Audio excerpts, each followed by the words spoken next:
Federal Judge Robert Hinkle ruled this week that Florida GOP Governor Ron DeSantis violated the First Amendment of the U.S. Constitution and the state constitution in Florida in booting Andrew Warren from his position as an elected prosecutor in Hillsborough County.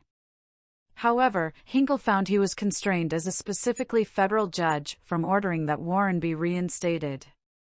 DeSantis already replaced Warren, at least for now, with someone more aligned with his own policy ambitions, which had the effect of imposing his political agenda on voters who specifically rejected it. Among the evidently numerous points of contention was Warren's past support for a pledge against bringing prosecutions specifically for an abortion. Florida already has a ban on abortions after some 15 weeks, and additional restrictions on the procedure could be forthcoming. One of the issues with DeSantis using Warren's statements of opposition to the prospect of bringing charges over abortions to justify removing him from office is that Warren never actually rejected a single, specific case on these rhetorical grounds.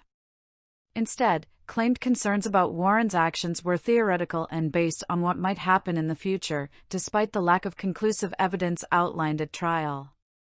The governor violated the First Amendment by considering Mr. Warren's speech on matters of public concern, the 4 FJP policies save one sentence, as motivating factors in the decision to suspend him, Hinkle said on Friday.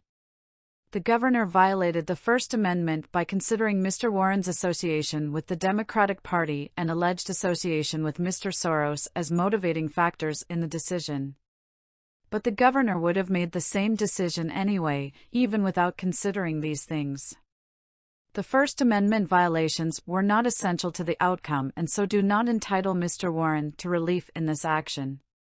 Although Hinkle found that DeSantis's violations of the state constitution were critical to Warren's eventual removal, the judge also concluded he wasn't able to provide the relief Warren sought.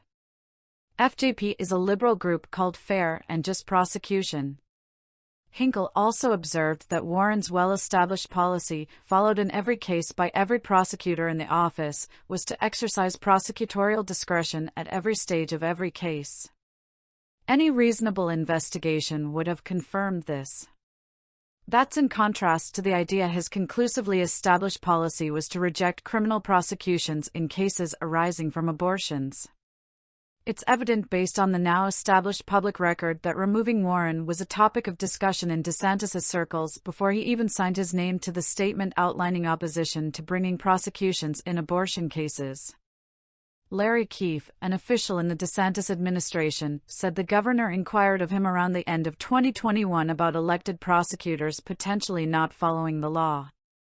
DeSantis, who was re-elected in last year's midterms, has also faced court challenges over controversial policies of his like restrictions on teaching concepts like white privilege and a demand for annual surveys of the ideological diversity at Florida's public colleges and universities. The latter policy could lead to intimidation of those on the opposite side of the governor. A judge at least temporarily suspended the aforementioned teaching restrictions.